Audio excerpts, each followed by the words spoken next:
Hello friends, नमस्कार। मेरा नाम कोमल है और आप सभी का मेरे चैनल पे बहुत बहुत स्वागत है। और जैसे कि आपको मालूम है, वीडियो को स्टार्ट करने के टाइम पे हम अपने जिस भी प्रभु को और जिस भी शक्ति को हम मानते हैं, हम उनको याद करते हैं। तो इस वीडियो की शुरुआत करते हुए भी हम भगवान को याद करेंगे। तो सब मिलके मेरे साथ बोलेंगे, हर हर महादेव। जी जी फ्रेंड्स, आगे मैं इस वीडियो के अंदर आपको कुछ ऐसे टॉपिक्स के बारे में, अपनी कुछ ऐसी चीज़ों के बारे में बताना चाहती हूँ। जैसे कि मैंने पिछले अपने शॉर्ट वीडियो के अंदर आपको बताया था कि मेरे जो खुद के पर्सनल एक्सपीरियंस है, जो जिन चीज़ों को मैं आपको कहती हूँ कि हमें अपनी पूरी लाइफ के अंदर अप्लाई करना चाहिए, चाहे वो किसी स्पिरिचुअल जर्नी से रिलेटेड हो, चाहे किसी का भला सोचने से रिलेटेड हो, किसी के साथ बुरा ना करने से रिलेटेड हो। तो ये सब जो चीज़ें हैं, इनको करने से किस तरीके से हमें मतलब बेनिफिट्स मिलते हैं और मुझे इन सब को करने से बेनिफिट्स कैसे मिले हैं, तो वो सब चीज़ें मैं आपके साथ यहाँ पे आज शेयर करूँगी। ठीक है फ्रेंड्स, तो सबसे पहले तो मैं आपको अपनी लाइफ के कुछ ऐसे पॉइंट्स मैं आपको बताऊंगी जो कि हमने अपने कुछ पिछली वीडियोस में भी डिस्कस किया है। जैसे कि सबसे पहले तो हमें अपनी जो सोच है उसको ऐसा रखना है जिसमें कि ये नहीं हुआ तो क्या होगा, ये हमें नहीं सोचना। हमें ये सोचना है हमेशा कि गया तो क्या होगा। क्योंकि जब हम सोचते हैं ना कि ये नहीं हुआ तो क्या होगा, क्योंकि जैसे हम कोई एग्ज़ाम दे रहे हैं या इंटरव्यू दे रहे हैं, तो हम सोच रहे हैं अगर एग्ज़ाम में पास नहीं हुए या फिर इंटरव्यू के अंदर हमारा सिलेक्शन नहीं हुआ तो क्या होगा। तो हमें पहले चीज़, हमें जो नेगेटिव विचार है हमारा, उसको हमारे दिमाग से निकाल के बाहर करना होगा।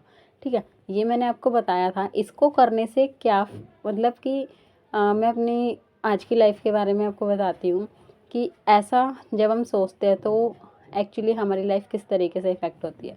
मैं आपको बताती हूँ, मेरी जो कुछ बीते 4 साल की जो जर्नी है, उसके अंदर जो जो मेरे साथ हुआ और जैसे भी सिचुएशंस के साथ मैंने अपनी लाइफ को मतलब कि पिछले 4 साल से पहले मैंने जो अपनी लाइफ के फ्रेजेस देखे पिछले 4 साल में, वो कुछ ऐसे फ्रेजेस थे जो कि आज मुझे ये समझ में आता है कि शायद अपनी नादानी के टाइम पे, यानी कि अपने उस वक्त में जब कि मुझे मतलब कि मैं इन सब चीज़ों के बारे में सोचा करती थी, तो मैंने सोचा ही गलत था, इसलिए मेरे साथ हुआ ही गलत।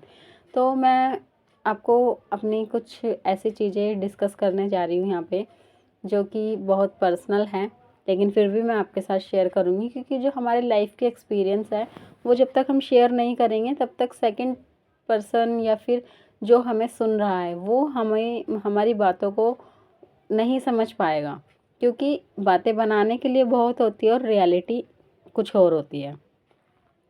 ठीक है फ्रेंड, तो मैं आपको बताती हूँ, मैं बिफोर मैरिज ऐसा सोचा करती थी कि मेरे जो हस्बैंड होंगे, मतलब लाइक जैसे जो हमारे आसपास का एनवायरनमेंट होता है, हमने जैसे मान के चलिए, हमने सोचा अगर मेरा हस्बैंड पीता होगा तो मैं उसको इस तरीके से ट्रीट करूँगी या उस तरीके से ट्रीट करूँगी, अगर वो मेरे साथ बुरा बिहेव करेगा तो मैं क्या करूँगी। तो मतलब सीरियसली मैं मतलब मेरे माइंड के अंदर थोड़े से नेगेटिव थॉट्स रहते थे। तो एक्चुअली हुआ क्या, आफ्टर मैरिज मेरे साथ सिचुएशंस भी उसी तरीके की होने लगी। बहुत ज़्यादा डीपली मैं नहीं एक्सप्लेन कर पाऊँगी, बट जितना मैंने आपको बताया उसके हिसाब से आप थोड़ी चीज़ों को समझ गए होंगे। ठीक है, तो कुछ चीज़ें ऐसी होती है जो हम नेगेटिव सोचते हैं और वो नेगेटिव होती है, और वो चीज़ें मेरे साथ क्यों हुई वो मुझे आज समझ में आता है कि मैंने जो अपने नेगेटिव थॉट्स को अपने माइंड के अंदर मतलब कि रिपीट किया था, वही चीज़ें मेरे साथ हुई थी। उसके बाद जब मैंने कुछ अपनी लाइफ के फ्रेजेस ऐसे देखे जो कि अच्छे नहीं थे, तो उसके बाद फिर मैंने मतलब कि अपना मतलब कि हस्बैंड के साथ सेपरेट हो गई। ठीक है, सेपरेट होने के बाद कुछ टाइम तक मैं उन्हीं चीज़ों के बारे में सोचा करती थी। कि इसने मेरे साथ बुरा किया, इसने मेरे साथ ऐसा किया, इसने मेरे साथ वैसा किया, इसे भगवान माफ़ नहीं करेगा या मैं इससे बदला लूँगी। हाँ, मैं ऐसा भी सोचती थी, भगवान इसके साथ ऐसा करेगा या वैसा करेगा, मैं ऐसा सोचा करती थी। लेकिन कुछ टाइम बाद अराउंड जब मैंने अपने हस्बैंड के साथ मतलब मैं सेपरेट हुई थी, उसके करीब 1.5 साल बाद, अराउंड 1.5 से 2 साल बाद मुझे ये समझ में आने लगा और किसी ने मुझे राह दिखाई। किसी ने मुझे राह ये नहीं दिखाई कि बुरा नहीं सोचना, बुरा नहीं सोचने वाली थिंक मेरे अंदर ऑटोमेटिक आई थी, लेकिन राह दिखाने वाली चीज़ किसी ने मुझे राह दिखाई थी कि किस तरीके से तुम अपने ध्यान को, अपने मन को शांत कर सकते हो और किस तरीके से तुम शुरुआत कर सकते हो। तुमसे ज़्यादा भक्ति भाव में या फिर स्पिरिचुअल चीज़ों में नहीं रहा जाता, कोई ज़रूरत नहीं है, स्टार्टिंग करो, थोड़े से करो। जैसा मैंने पहले बताया था आपको मेरी फर्स्ट वीडियो में कि स्टार्टिंग मैंने अपना सूरज को जल चढ़ाने से की थी, तो वहीं से मैंने अपनी स्पिरिचुअल जर्नी को स्टार्ट किया था। और फिर जब कुछ चीज़ें ठीक होने लगी थी और फिर कुछ टाइम में कुछ प्रॉब्लम ऐसी हुई कि अराउंड 2 to 3 मंथ्स अगेन वो चीज़ मेरे बीच में ब्रेक डाउन हो गई और मुझे ऐसा लगा कि अगेन ब्रेक डाउन होने की वजह से मतलब वो चीज़ मुझे ब्रेक उन चीज़ों पे मुझे ब्रेक नहीं लगाना चाहिए था, जिसकी वजह से मतलब कि मेरी लाइफ में अगेन एक न्यू जर्नी मेरी स्टार्ट हो रही थी। फिर मैंने फिर से उस चीज़ को स्टार्ट किया और जब मैंने अब अगेन जब उस चीज़ को स्टार्ट किया, उसके बाद उस दिन से आज के दिन तक मैंने उन चीज़ों को छोड़ा नहीं है। ठीक है, ठीक है फ्रेंड्स, तो मैंने उन चीज़ों को छोड़ा नहीं है। और अगर हम आगे की चीज़ों की अगर हम बात करें तो आज जो मैं सोचती हूँ, मैं एवरी टाइम पॉजिटिव सोचती हूँ। अराउंड 1.5 साल मुझे हो गया है पॉजिटिव थिंक के साथ, एकदम पॉजिटिव थिंक के साथ 1.5 साल से मैं चल रही हूँ। और इस पॉजिटिव थिंक के साथ मैं इतना मतलब अपनी लाइफ के अंदर इतने अच्छे अचीवमेंट्स, अच्छी पॉजिटिव एनर्जीज़ और मतलब जो मेरा आसपास का एनवायरनमेंट है वो भी सब एकदम पॉजिटिव बिहेव कर रहा है। अब मैं आपको एग्ज़ाम्पल के लिए एक अभी रिसेंटली जो दशहरा गया है उसका एक छोटा सा अपनी लाइफ का एक किस्सा सुनाना चाहूँगी, जिसमें क्या हुआ था। मैं एक्चुअली जॉब से मैं मतलब कि घर आते हुए मैंने अपनी फैमिली को फ़ोन करके कहा कि चलो हम बच्चों को कहीं मतलब मेला वगैरह दिखाने ले चलते हैं और खर्चा मैं करूँगी। ठीक है, मैंने अपनी फैमिली को ये कहा कि खर्चा मैं करूँगी, तो मेरी फैमिली ने कहा ठीक है कोई बात नहीं चल लेते हैं। अब हुआ क्या, जब हम गए तो वहाँ पे हमने मतलब पहले तो क्योंकि दशहरा का दिन था तो उसी दिन जो भरत मिलाप, हाँ भरत मिलाप होता है वो हो रहा था। तो हमने सबसे पहले भरत मिलाप देखा और राम सीता और उनको हनुमान जी को इनको हमने तिलक भी किया। ठीक है, लेकिन उसके बाद क्या हुआ, इसके बाद हमने बच्चों को डिसाइड किया कि चलो कुछ थोड़ा बहुत खाते पीते हैं, उसके बाद एक एक झूला, एक एक राइड हम लेंगे, एक एक झूला बच्चों को झुलाएंगे और फिर उसके बाद कुछ अच्छा सा खा पी के घर चलेंगे। ठीक है, तो वहाँ पे क्या हुआ, ज़्यादा नहीं 100 रुपीज़ के एक हमने मतलब कि ज़्यादा मतलब कि नॉर्मल झूला हमने ट्राई किया कि चलो ज़्यादा बच्चों को भी डर ना लगे और हमें भी डर ना लगे, तो हमने एक नॉर्मल झूला देखा और 100 रुपीज़ की पर पर्सन की उसकी टिकट थी। तो हमने अपनी टिकट्स ली, हम टोटल हम छः सात लोग थे, बच्चे जिसमें 3 थे, यानी कि हम 4 बड़े और 3 बच्चे, जिसमें कि एक बच्चा हमारा गोदी में रहने वाला था। ठीक है, और एक बच्चा मतलब मेरा बेटा 5 साल का था और एक बच्चा 7 ईयर्स ओल्ड था। ठीक है, तो जब मैं टिकट काउंटर पे गई तो मैंने टिकट काउंटर वाले भैया से पूछा क्या बच्चे की भी टिकट लगेगी, तो उसने कहा हाँ लगेगी, जबकि इतना छोटा बच्चा था कि हम उसे मतलब वो विदाउट टिकट भी जा सकता था। ठीक है, बिकॉज़ वो झूले की वो सीट को वो कवर नहीं कर रहा था जिससे कि उनका नुकसान हो। तो क्या हुआ, मैंने पूरी 6 टिकट, क्योंकि एक बच्चा तो गोदी का था, उससे तो मतलब ही नहीं था, तो मैंने अपनी पूरी 6 टिकट ली। उसके बाद अचानक क्या हुआ, जब मैंने अपने पापा को, अपने फादर को बताया कि वो बच्चों की भी टिकट बोल रहा था, तो मेरे फादर ने मुझे समझाया, उन्हें क्या पता लग रहा है, तुम बच्चों की नहीं लेते, इतना छोटा बच्चा है, ऐसे ही बैठ जाएगा, ठीक है। तो फिर मैंने कहा चलो कोई बात नहीं, मेरा काम लेने का था, उनका काम उनके पास था, उनका कर्म उनके साथ था, मेरा मेरे साथ था। तो मैंने जब टिकट वाले भैया को पैसे दिए थे, तो मैंने 1000 रुपये दिए थे, और उसने मुझे जो पैसे दिए मैंने उसे काउंट नहीं किए, क्योंकि जब वो अपने हाथ में काउंट कर रहा था, तो मैंने उसी टाइम उसी के हाथ पे जो काउंट हो रहे थे, मैंने वही देख के जब उसने मुझे दिए, तो मैंने उसे अपने पर्स में रख लिया।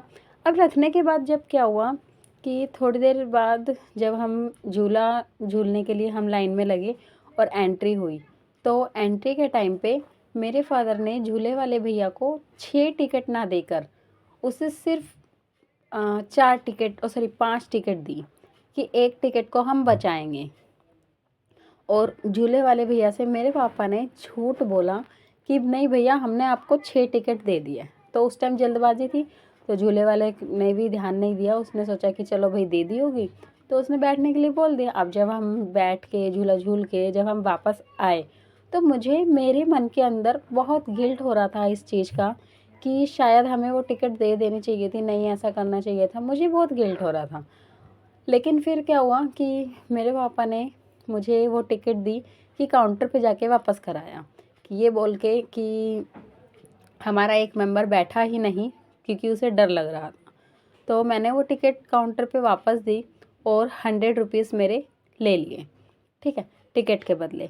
अब जो मतलब जहाँ पे मेला लगा हुआ था, वहाँ से हम बाहर निकले और हमने डिसाइड किया कि चलो सबसे पहले एक एक आइसक्रीम खाते, बच्चों को आइसक्रीम खानी थी, तो हमने सोचा चलो आइसक्रीम खा लेते। जैसे ही हमने आइसक्रीम ली, सब बच्चों को आइसक्रीम दिलाई, हमने आइसक्रीम ली। जब मैंने आइसक्रीम वाले भैया को पैसे दिए, तो मैंने क्या देखा, मैंने आपको बताया था कि मैंने 6 टिकट ली थी और 1000 में से 400 रुपये भैया ने वापस दिए थे। लेकिन जब मैंने आइसक्रीम वाले भैया को देने के लिए पैसे निकाले, तो उसमें 400 रुपये ना होके सिर्फ 300 रुपये थे, ओनली 300 थे। यानी कि मैंने जो वहाँ पे काउंटिंग नहीं की थी झूले वाले भैया के पास, तो वो मेरी गलती थी, मुझे काउंट करना चाहिए था। और वो उस झूले वाले भैया ने मेरे साथ बेईमानी की थी 100 रुपीज़ की। मतलब मैं अपने बच्चों की टिकट भी ले रही हूँ, उसके बाद भी झूले वाले भैया ने मेरे साथ बेईमानी की और मुझे 300 दिए। तो थोड़ी देर तो मतलब 5-7 मिनट मैंने पहले उसके बारे में सोचा, लेकिन फिर मुझे वो बात याद आई जो मेरे पापा ने मुझे ये कहा था कि एक टिकट बचा और इसको रिटर्न कराइयो। तो अगर देखा जाए तो मुझे मेरे 400 वापस मिल गए, उस टिकट के ज़रिए मिले।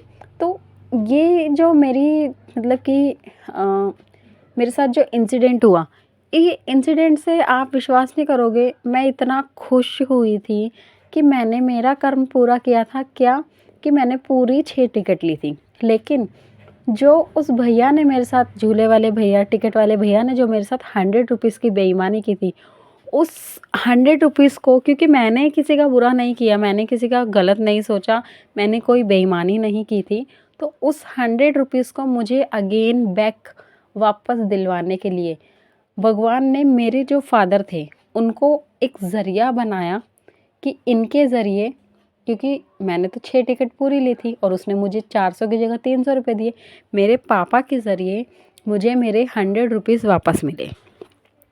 वहाँ पे आप फ्रेंड्स मानोगे नहीं, मेरा वो पहला इंसिडेंट ऐसा था कि मुझे, जो मैंने आज तक जितनी पूजा पाठ, मतलब जो थोड़े टाइम से जो मैंने स्टार्ट की और भगवान को मानने लगी और हर किसी का अच्छा सोचने लगी, वहाँ से मुझे वो चीज़ समझ में आने लगी जहाँ पे कि मतलब एक है ना विश्वास, जो हमारे मन का जो विश्वास होता है वो बढ़ जाता है।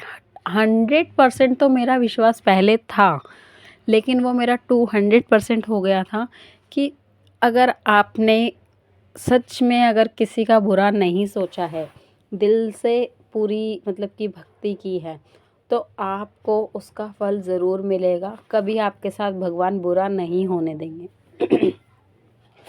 तो वो मेरा फर्स्ट एक्सपीरियंस था जब कि भगवान ने खुद मेरा साथ दिया और मुझे बहुत अच्छा लगा उस दिन। किस बात के लिए? कि मैंने अपना कर्म किया, मैंने अपने बच्चों की भी टिकट ली, लेकिन उस भैया ने जो बेईमानी मेरे साथ की थी, वो उस चीज़ को भगवान ने मेरे पापा को बीच में, कहते हैं ना, प्रारब्ध बनाया कि इसके 100 रुपये से वापस मिलने चाहिए, किसके ज़रिए मिलने चाहिए, कैसे मिलने चाहिए, वो भगवान ने दिखा। तो फ्रेंड्स, ये मेरा एक एक्सपीरियंस था, फर्स्ट एक्सपीरियंस, जिससे मेरी लाइफ के अंदर जो भगवान को मानने की या फिर किसी के साथ बुरा ना करने की, हमेशा अच्छा सोचने की जो मन की जो इच्छा है, वो मेरी और भी स्ट्रोंग हुई और बढ़ती चली गई। और इसी तरीके से और भी बहुत से इंसिडेंट्स हैं, तो वो भी मैं आपको अपने इस चैनल पे शेयर करती रहूँगी फ्रेंड्स, ठीक है। तो आज का जो मेरा पहला टॉपिक था मेरी सक्सेस का, मेरी स्टोरी का, वो मैंने आपके साथ शेयर किया है। और आप लोगों को ये मेरा टॉपिक कैसा लगा और मेरी जो ये जर्नी है, मेरा जो रियल एक्सपीरियंस है, वो कैसा लगा, कितना आपको मतलब कि अच्छा लगा, क्या आपका भी इन सब चीज़ों को लेके मतलब बातें सुन के नहीं, क्या एक होता है ना कि हम किसी चीज़ को जब सुनते हैं, एक्चुअली जब वो रियल होती है, तब हमारा उसमें बिलीफ सिस्टम बढ़ता है। तो क्या आपका बिलीफ सिस्टम मेरी पहली ये जो रियल स्टोरी थी, इसे सुन के आपका बिलीफ सिस्टम बढ़ा या नहीं, वो आप मुझे बताइएगा। तो फिर आगे हम इसी तरीके के और अच्छे अच्छे टॉपिक्स, और अगर आपको लगता है कि आपके पास अगर ऐसा कोई टॉपिक है जो कि आपको ऐसा लगता है कि मैंने तो ऐसा किया बट मेरे साथ ऐसा क्यों हुआ, या फिर इस तरीके का कोई भी टॉपिक हो जिस पे आप चाहते हैं कि मैं वीडियो बनाऊं कि ऐसा क्यों होता है, क्या कारण है, ये सब चीज़ें, तो वो आप मुझे कमेंट्स कर सकते हैं। हम आपके टॉपिक को कवर करने की पूरी कोशिश करेंगे। पूरी कोशिश करेंगे और उससे रिलेटेड जो भी चीज़ें हैं वो आपको शेयर करेंगे, ठीक है, आपके साथ साझा करेंगे। और साथ ही मेरा जो टॉपिक था ये तो फ्रेंड्स यहाँ पे समाप्त हो चुका है। और इसके अलावा मैं एक और आपसे चीज़ कहूँगी, मेरी एक मेरे अंदर एक छोटा सा आर्टिस्ट है, जो कि मैं, आप देख ही रहे होंगे मेरी ड्राइंग्स के थ्रू मैं आपके साथ वो भी शेयर कर रही हूँ। वो आपको मेरी ड्राइंग्स,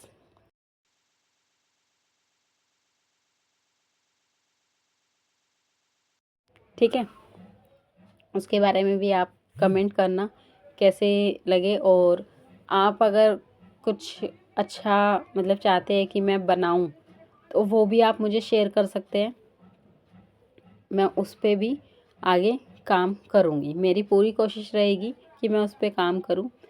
तो फ्रेंड्स,